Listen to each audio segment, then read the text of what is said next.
right? To power a full-blown lab. You're right. In an actual office. I'll look up electricity bills. And bingo.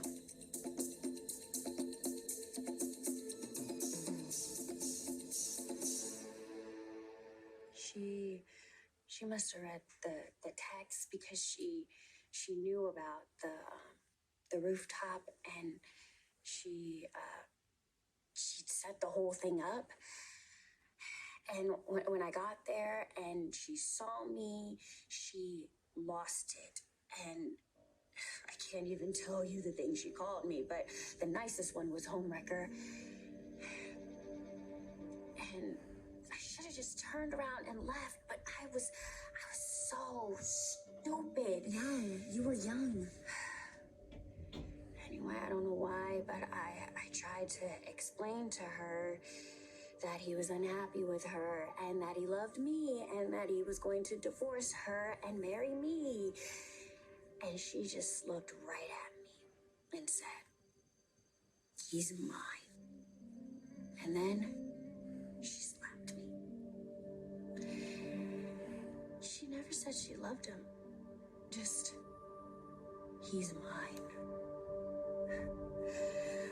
And then she told me that he was lying to me and that he would never leave her or their Bayswater flat with a garden. Bitch. And then I said, I shouldn't have. I really shouldn't have. What did you say? Is that flat yours too?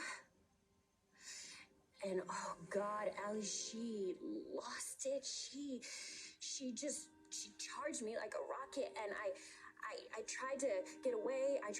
But it all happened so fast, and I tried to push her away, but I didn't realize how close we were to the edge, and then I can still hear her scream. And then I looked over the side, and she was lying there in a pool of blood, and I killed her, Allie. I killed her.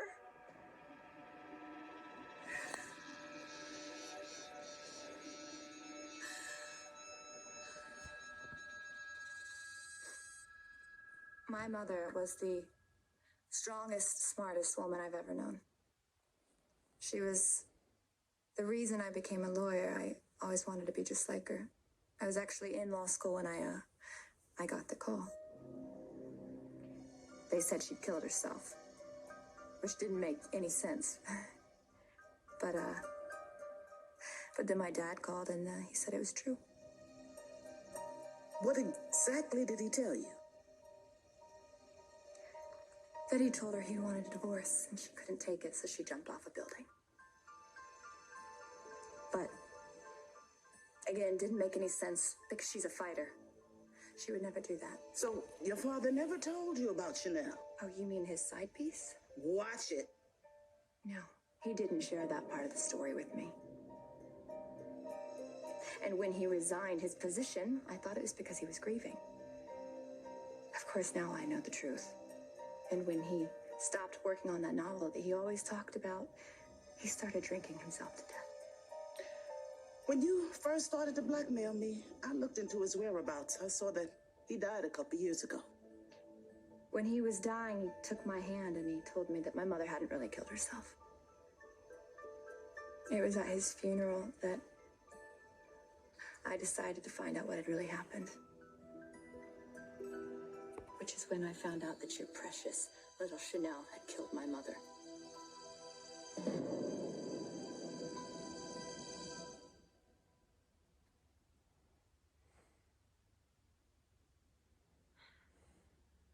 What happened next? I didn't know what to do. I just stood there, frozen, for a long time. And then, all of a sudden, the campus police burst through the door of the rooftop, and they took me down to their office, and they asked me what happened, and I couldn't even really hear what they were saying because I just kept hearing her in my head. I kept hearing what she said to me, that I was a slut and a homewrecker, and she told me that she had children and that I had ruined their lives, and so then I just blurted out, "It's my fault, it's my fault." And I told him that I was having an affair with her husband and that I pushed her. And I even signed a statement. I don't understand. I mean, obviously there was no trial. And no one seems to know about this. How did you keep it quiet?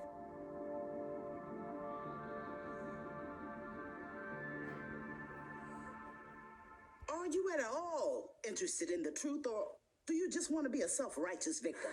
Oh, I know the truth. I read her statements. She admitted she pushed my mother.